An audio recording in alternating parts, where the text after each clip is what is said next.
Hola, muy buenos días a todos. Mi nombre es Sandra Moreno Palma, soy enfermera de la DISAMU Chillán y me ha correspondido trabajar con ustedes el módulo de residuos en salud.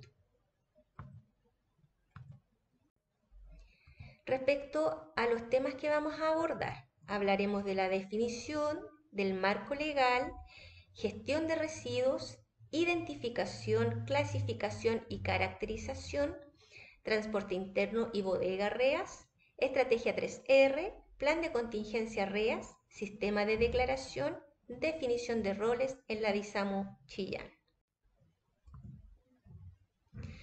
La definición.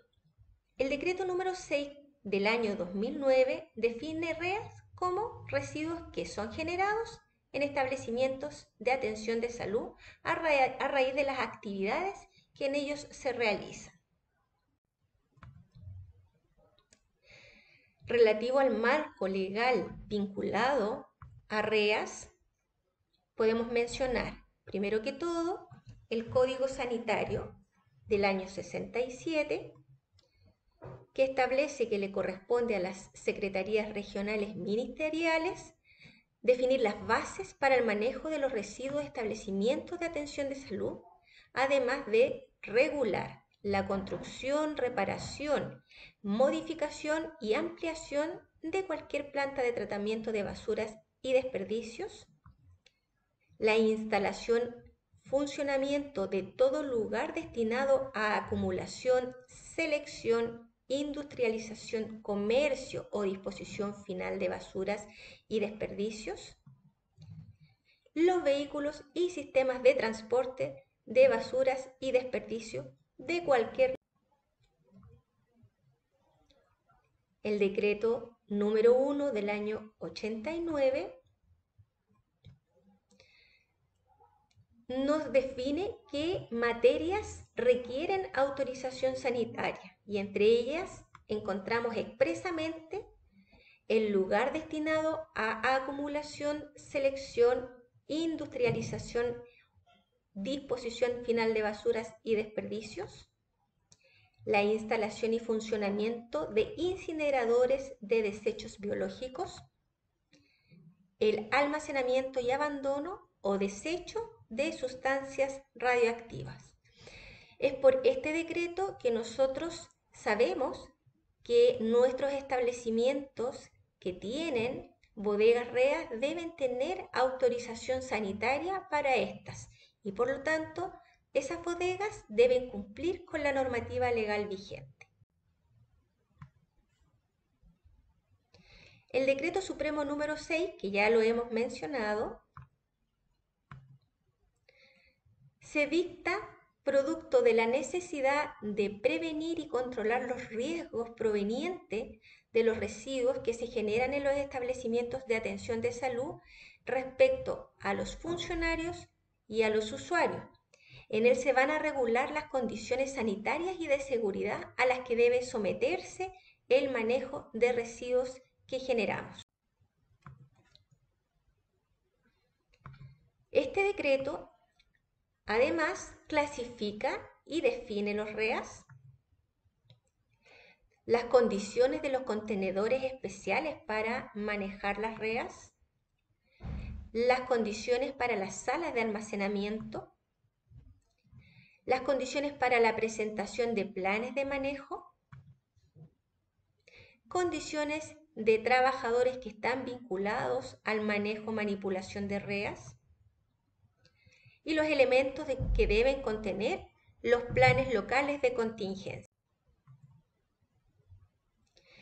El decreto número 148 del año 2003 determina las condiciones sanitarias y de seguridad a las que debe someterse la generación, tenencia, almacenamiento, transporte, tratamiento, reuso, reciclaje, disposición final y otras formas de eliminación de los residuos peligrosos. Se establecen en él los procedimientos y metodologías de determinación de las características de peligrosidad.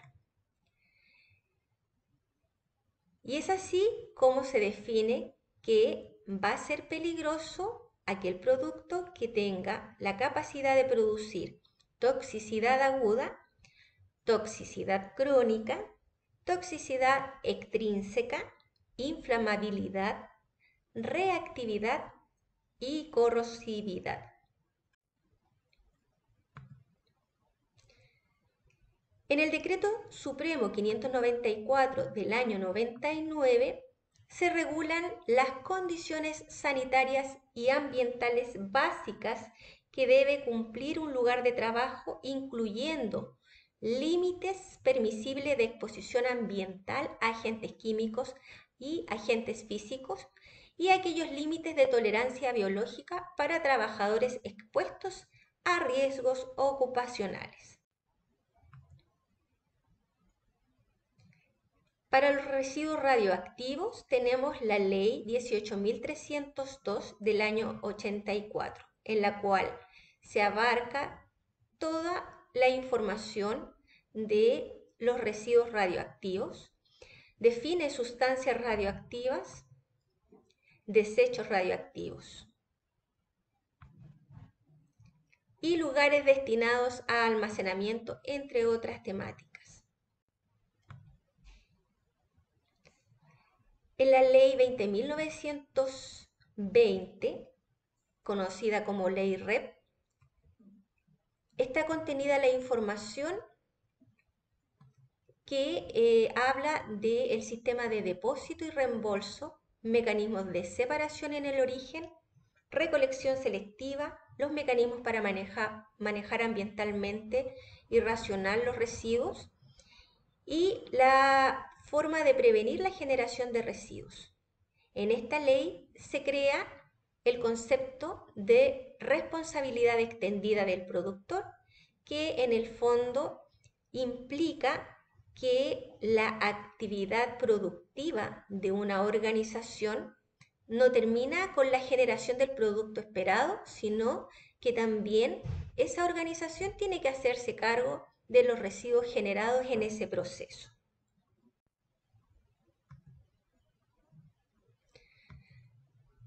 Respecto al reglamento del RETC, decreto número 1 del año 2013, es el reglamento de registro de emisiones y transferencias de contaminantes y es lo que nosotros conocemos como ventanilla única. Es un sistema formulario único de reporte con el fin de tener concentrada la información que será objeto de reporte en una base de datos que permita la homologación, facilite la entrega por parte de los establecimientos que están obligados a reportar. Importante es aquí establecer y aclarar que este sistema de ventanilla única permite la trazabilidad de los desechos peligrosos generados por un establecimiento. Entre otras, se relaciona con la declaración del movimiento de residuos asimilables a los domiciliarios a través de la plataforma SINADER y los residuos peligrosos que se declaran a través de la plataforma SIDREV, que esta es la que utilizamos nosotros para los residuos peligrosos. Bien, analizamos en los contenidos anteriores el marco legislativo, un barniz general, y ahora hablaremos de la gestión de residuos.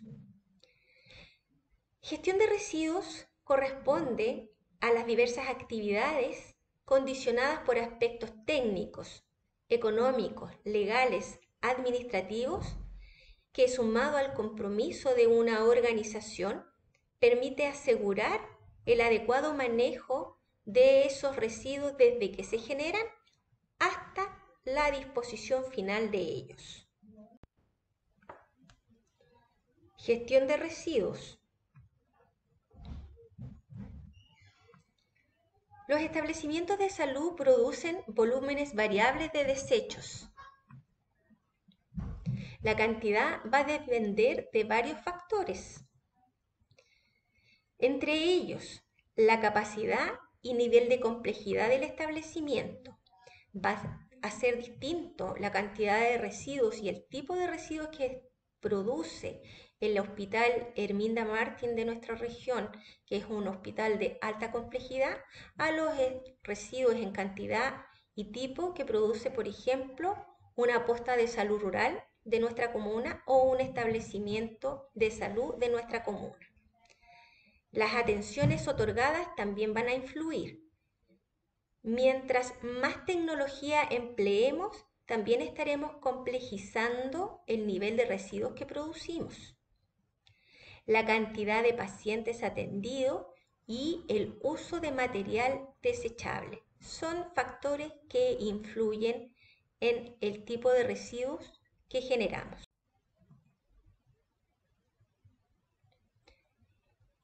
Encontré un artículo del 24 de octubre del 2024 en donde la OMS establece y declara que los desechos generados por las actividades de atención de salud aproximadamente en un 85% corresponden a desechos comunes, asimilables a los domiciliarios, y solo un 15% se considera material peligroso porque podría ser infeccioso, tóxico, cancerígeno,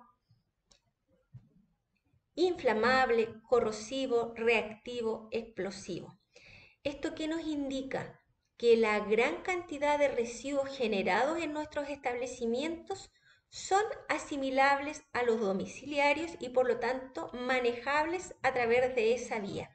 La pequeña cantidad la constituyen los residuos que manejamos de manera especial.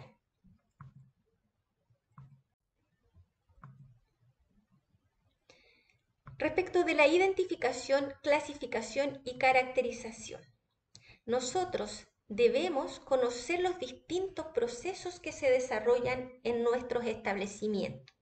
En la medida que hagamos ese análisis y ese diagnóstico, seremos capaces de identificar dónde están nuestras fuentes de generación y las categorías de residuos que estamos produciendo. Respecto de esto, debemos comprender que las REAs tienen una clasificación y las categorías son las siguientes según su riesgo. Categoría 1, residuos peligrosos. Categoría 2, residuos radioactivos de baja intensidad. Categoría 3, residuos especiales. Categoría 4, residuos sólidos asimilables a los domiciliarios. Respecto de la categoría 1, los residuos peligrosos. Medicamentos, drogas, productos farmacéuticos desechados. No en su totalidad, pero sí algunos de los productos que nosotros tenemos en nuestros establecimientos. El alcohol, que es un producto ampliamente utilizado tanto como antiséptico y desinfectante en su formato alcohol líquido al 70% o en su formato gel, es considerado un residuo peligroso. Residuos radioactivos de baja intensidad. Cualquier material o elemento de desecho para el cual no está previsto ningún uso posterior y que esté contaminado con radionucleidos en concentraciones superiores a las establecidas por la autoridad competente. ¿Por qué tenemos que gestionar estos residuos radioactivos? Para inmovilizarlos y para aislarlos del medio ambiente. De esta forma, nosotros garantizamos que no exista riesgo radiológico alguno ni para los usuarios, personas, ni para el medio ambiente. Los residuos especiales. Ejemplo, cultivos y muestras almacenadas. Residuos patológicos, restos biológicos, incluyendo tejidos, órganos, partes del cuerpo. Esto es muy común en los hospitales. Sangre y productos derivados, incluyendo plasma, suero y demás componentes sanguíneos. Lo vemos con frecuencia en laboratorios. Elementos cortopunzantes. Se incluyen residuos como las agujas, las pipetas, bisturís, placas para cultivos, demás productos clínicos que contengan cristalería y vidrio. Y residuos de animales, también considerados residuos especiales, estos a nivel veterinario como cadáveres o partes de animales y sus camas que estuvieron expuestas a agentes infecciosos durante un proceso de investigación o durante un proceso de diagnóstico.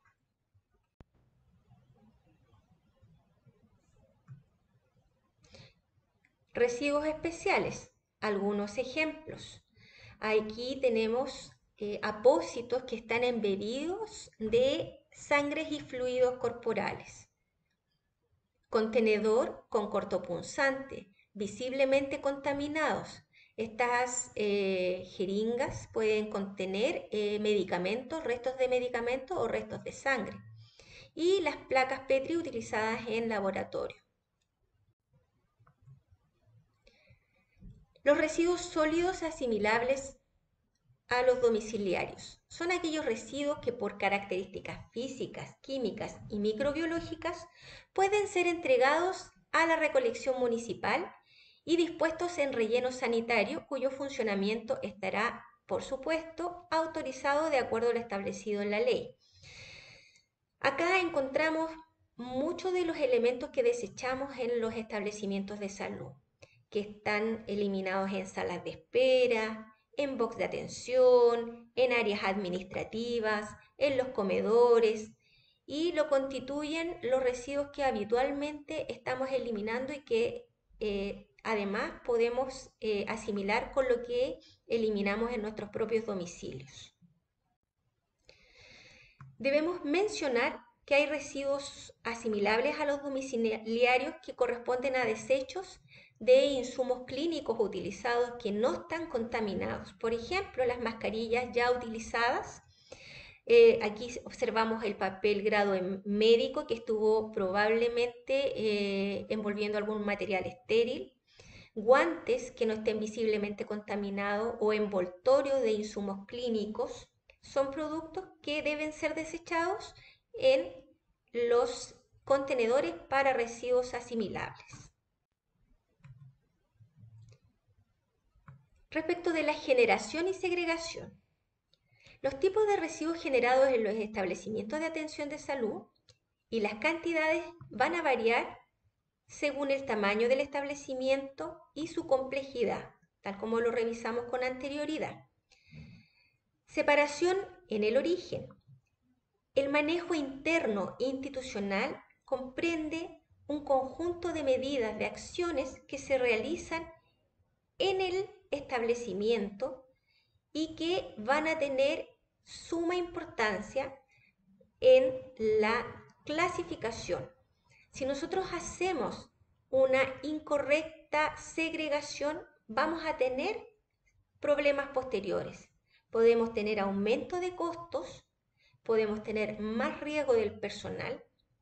Es esencial agrupar los residuos de acuerdo con el potencial de reciclado o con el tipo de tratamiento al que se les vaya a someter. Por lo tanto, debemos instar a los funcionarios a trabajar en la separación en el lugar de origen. ¿Qué principios básicos son importantes de considerar? Los desechos deben ser clasificados y separados inmediatamente después de ser generados. Cada una de las unidades tiene como responsables a los profesionales que allí se desempeñan: médicos, enfermeras, odontólogos, matronas, técnicos, administrativos, etc. Todos aquellos que allí trabajen son responsables de desechar de manera adecuada, es decir, según la norma.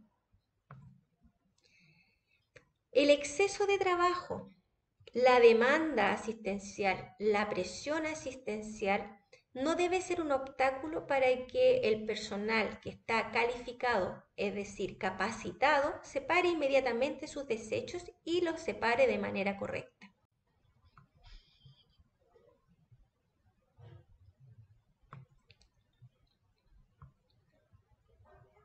Bueno, tenemos que, como institución, también debemos proveer elementos y herramientas, además de la capacitación, para que la segregación se realice de manera adecuada.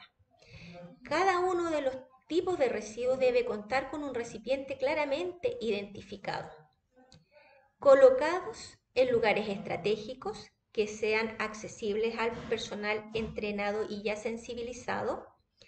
Los residuos peligrosos solo se podrán mezclar o poner en contacto entre sí cuando sean de naturaleza similar o compatible.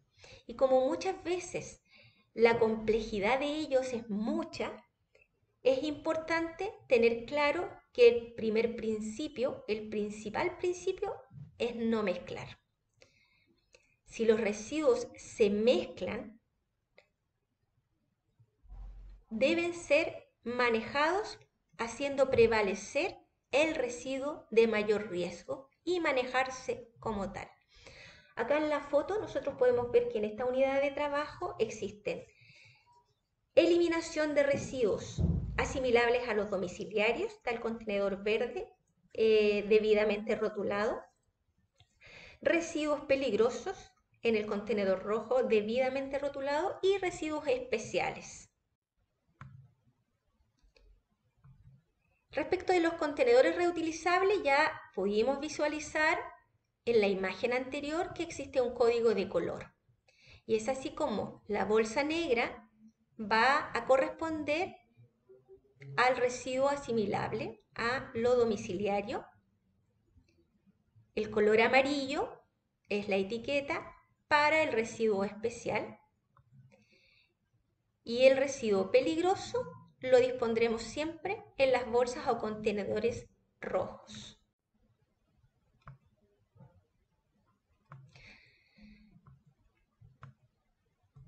Aquí nuevamente las imágenes de los contenedores.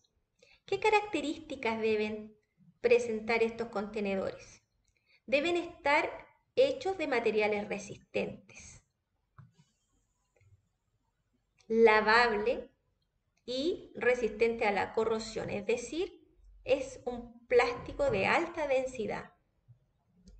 Debe contar con tapa de cierre ajustado y asas que faciliten su manipulación, sobre todo cuando son de gran tamaño. Los bordes deben ser rombos, o sea, redondeados, y debe tener superficies lisas. Esto va a facilitar su limpieza y al tener borde romo va a permitir que no se quede o va a impedir que se queden residuos en los vértices. Debe tener un volumen, cuando estamos hablando de los contenedores que están en las unidades, el volumen recomendable es no mayor a 110 litros.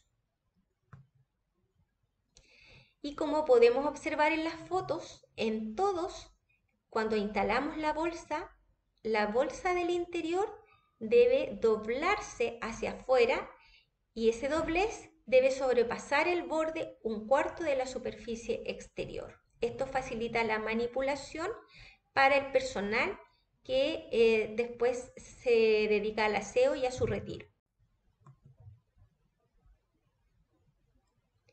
Todo contenedor en uso debe llevar una etiqueta perfectamente legible, visible y resistente al lavado que indique el tipo de residuo. Esto debe estar presente aunque la etiqueta de color sea la correspondiente al residuo que se va a manejar en ese contenedor. Respecto del transporte interno, las consideraciones que debemos tener. El transporte de residuos es desde el lugar de origen o desde la sala de almacenamiento transitorio hacia la bodega de almacenamiento final del establecimiento. Generalmente los establecimientos de gran envergadura, como los hospitales, que tienen varios pisos, varios niveles, tienen en todos los pisos un área de almacenamiento transitorio de residuos. En nuestro caso, generalmente el transporte se hace desde la unidad donde se genera el residuo hasta la sala REAS.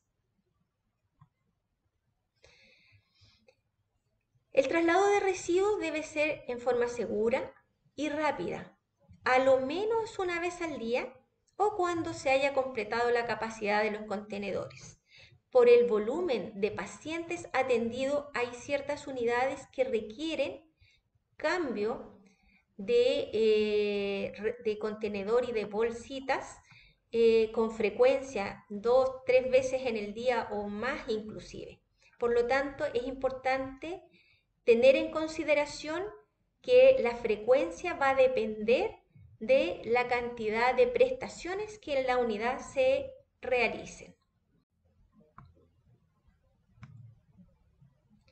Las bolsas se deben cerrar, eliminando el exceso de aire, y deben asegurarse con la amarra correspondiente que está dispuesta para tal efecto.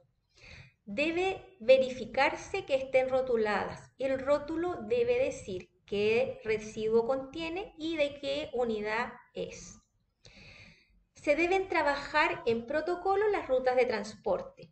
Deberá estar diseñado de tal manera de definir que el transporte será considerando el menor recorrido posible entre la generación y el almacenamiento, en horarios donde haya bajo flujo de pacientes y personas en general. Los establecimientos que tienen ascensores deben definir la estrategia de, en el momento en que se usa el ascensor para poder trasladar los residuos, no debe ser compartido con público en general. Respecto de la bodega de almacenamiento final, todo establecimiento que genere REAS debe contar con una bodega que los almacene. Esta bodega, ya dijimos, debe estar autorizada por la Ceremi. Debe estar definido el ingreso restringido para personal que se vincule. Debe haber disponibilidad permanente de artículos de aseo en dicha sala. El aseo debe incluir lavado diario y desinfección semanal de esa dependencia. La persona encargada de la operación y del mantenimiento de la sala debe estar definida.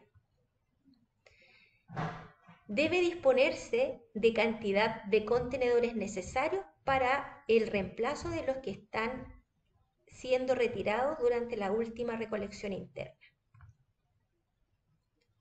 Los contenedores reutilizables usados deben ser sometidos a un proceso de limpieza y desinfección en el área de lavado. Acá tenemos un excelente ejemplo de bodega de residuos domésticos. Este letrero está establecido en la puerta de esta bodega.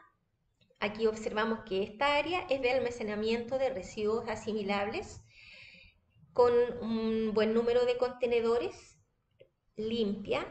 Observamos también un área de lavado y con puerta y ventilación. Después tenemos otra área distinta y separada que es para los residuos especiales con los contenedores dispuestos. De hecho, aquí podemos observar que los contenedores tienen en su interior bolsas con residuos especiales y además hay ahí un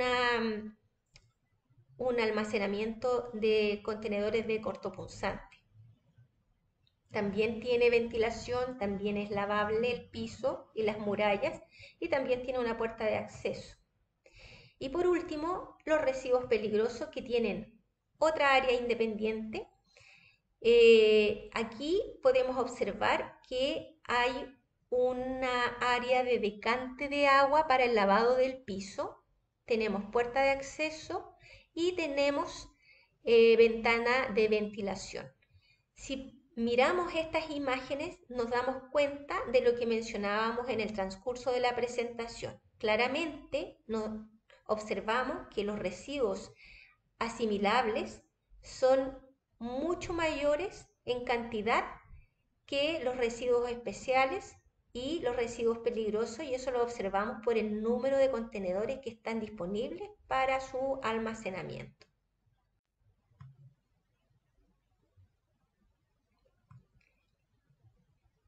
La disposición o eliminación se realizará bajo procesos y en instalaciones que cuenten con autorización sanitaria respectiva. Independiente de dónde lleguen los residuos, el lugar de destino final debe contar con autorización. Nosotros tenemos, por lo tanto, según lo que hemos conversado, residuos que despachamos a través del camión recolector municipal y tenemos residuos que despachamos a través de la empresa que está contratada con ese fin, la cual tiene retiro de residuos en los establecimientos una vez a la semana en los que generan mayor cantidad de volúmenes de residuos especiales y 2 veces al mes retiro de residuos peligrosos en aquellos establecimientos que cuentan con perfil de ventanilla única para su eliminación. Estos residuos van a tener un manejo final que va a depender del tipo de residuo especial o peligroso del que se trate. Puede ser a través de autoclavado, de desinfección por microondas, desinfección química.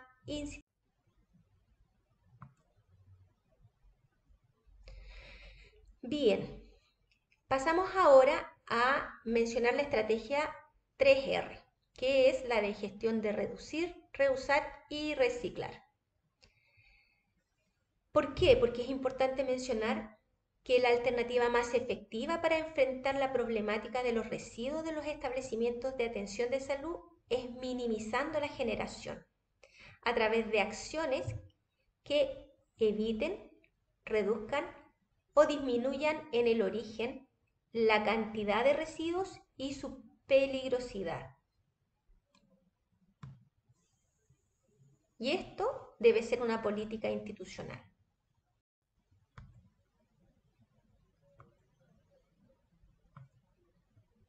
La mejor alternativa es prevenir evitando, reduciendo, generar residuos y segregando adecuadamente, y eso sin duda depende de cada uno de los funcionarios. Por ejemplo, podemos mencionar que nosotros en la comuna hemos ido cambiando algunos elementos que estaban conteniendo residuos peligrosos, como por ejemplo el mercurio de los termómetros, por la barra mercurial que estos tenían y que eran fácilmente rompibles, por lo tanto se expone al personal y al usuario a contaminarse con mercurio. Y se ha ido cambiando por alternativas digitales. Lo mismo ha pasado con los aparatos de toma de presión. Aún se mantienen, según norma, algunos aparatos mercuriales para la toma de presión, pero en general estamos usando alternativas digitales. Respecto de, por ejemplo, la segregación de jeringas usadas no contaminadas, se elimina la aguja como elemento cortopunzante, pero la jeringa que no está contaminada puede ser eliminada a través de residuos. ¿Qué prácticas operacionales son recomendables? 100% capacitar el personal. Es relevante para evitar generar residuos peligrosos o contaminados producto de prácticas inadecuadas. En esto invertimos tiempo, pero gastamos menos recursos después pagando residuos que pueden manejarse como domiciliarios y que los estamos eliminando como especiales o peligrosos. Supervisar las prácticas clínicas. El uso adecuado y el adecuado descarte de los elementos de protección personal. El uso que se llama racional de los elementos de protección personal. Los elementos de protección personal deben ser utilizados según el riesgo de la práctica clínica por la cual nos estamos protegiendo. No son estandarizados para todas las prácticas clínicas. Debe ser adecuado al procedimiento. Control de inventario. Materias primas que caducan a nivel de los establecimientos. es importante en el bodegaje tener presente la forma en que disponemos nuestros insumos, dejando los insumos más a la vista, aquellos que van a vencer primero, y más al fondo aquellos que tienen fechas posteriores de vencimiento. De esta forma evitamos el vencimiento a nivel local y tener que eliminar, por ejemplo, elementos como materiales peligrosos cuando se nos vence el alcohol gel o alcohol líquido en los establecimientos. Otros elementos en el área administrativa, en documentos internos o informales, imprimir hojas por ambas caras. Impresiones en modalidad borrador, nos ahorra tinta. Recordar que los toners también se eliminan como peligrosos. La práctica institucional de nuestra organización es que los eliminamos a través de medio ambiente municipal, pero tienen un manejo especial. Respecto del plan de contingencia en REAS. Los establecimientos que generan REAS deben contar con un plan de contingencias en el que se describan las medidas para controlar eventuales situaciones de emergencia por manejos de residuos. Las medidas de control y mitigación deben estar incluidas. La capacitación del personal que maneja dichos residuos. La identificación de las responsabilidades del personal. Y respecto a salud ocupacional, si les corresponde vacunación y el adecuado uso de elementos de protección personal. Respecto de la declaración de información y seguimiento de residuos peligrosos.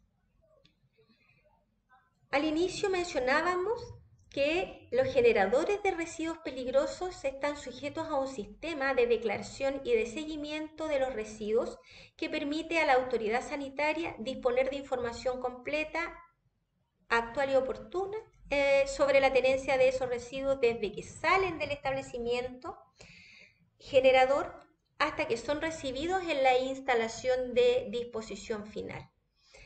Esto es la trazabilidad del residuo. Y se hace a través del sistema SIDREP, que es el que conocemos como ventanilla única, que tiene perfil para generadores, para transportistas y para destinatarios. Interesante saber, como DISAMO, qué residuos peligrosos generamos. Medicamentos vencidos, frascos de alcohol líquido o en gel. Recordad que el frasco de alcohol líquido tiene un vencimiento súper corto una vez abierto.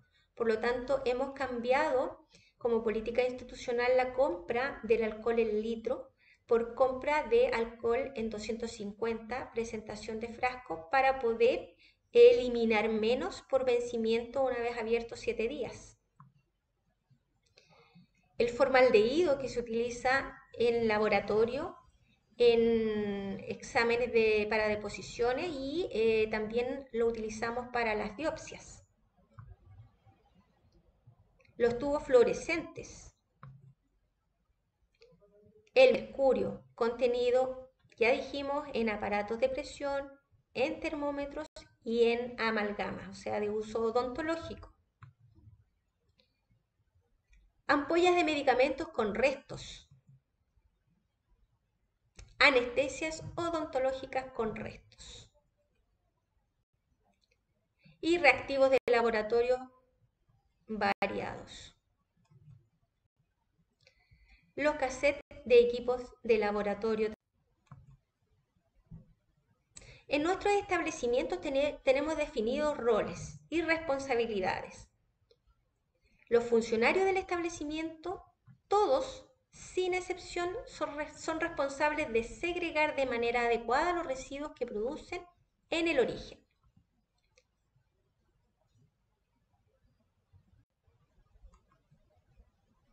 La encargada de IAS está es responsable del plan de capacitación de los funcionarios del establecimiento, que incluye REAS. Los funcionarios clínicos deben estar capacitados. Esa capacitación debe ser cada 5 años, actualizada. Debe tener además seguimiento de la vacunación de los funcionarios que lo requieren, supervisar prácticas clínicas y uso adecuado de... El administrador interno, responsable de la supervisión del personal de aseo, resguardar el manejo adecuado de la bodega de REAS, supervisar el adecuado servicio de retiro de los residuos por parte de la empresa externa, o sea que se cumpla el contrato. Responsable de la disponibilidad de insumos para la adecuada segregación, evitando los quiebres de stock al interior del establecimiento. Aquí tenemos una muestra de los diferentes tipos de contenedores, bolsas, contenedores. El encargado del medio ambiente. A nivel comunal se definió que el referente medio ambiente de cada establecimiento será el responsable de declarar en ventanilla única los residuos peligrosos. Este rol lo cumplirá en conjunto con los profesionales que producen estos residuos, como por ejemplo son el químico farmacéutico, los odontólogos, la encargada de guías. El personal de aseo realizará el retiro según norma de residuos en la frecuencia suficiente y trasladará según protocolo a la bodega REA. Mantención de la bodega REA en condiciones óptimas según la norma y reposición de los insumos que retiró durante el proceso de aseo. Bien, estamos llegando a la final de nuestra presentación. Acá tenemos la imagen de los establecimientos que tienen más producción y además que funcionan como establecimientos madre. Por ejemplo, tenemos SFAM San Ramón Nonato, que tiene clínicas odontológicas satélites, tiene postas, tiene SECOST. Tenemos nuestro laboratorio comunal. Aquí hay otras unidades que no están representadas en imagen y que también están incluidas en el retiro de residuos, como son el COSAM, el CEO, Centro de Especialidades Odontológicas, las clínicas de satélites odontológicas que dependen de la DAS, entre otros, la GUAPO. En conjunto formamos una red de trabajo que tiene una estructura, que tiene una normativa y que espero que con la capacitación que estamos recibiendo en estos momentos tenga mayor claridad de la responsabilidad de cada uno de los funcionarios y de su rol en esta cadena de trabajo en relación a los residuos en salud. Y muchas gracias, les agradezco la atención y espero que esta presentación haya cumplido con sus expectativas.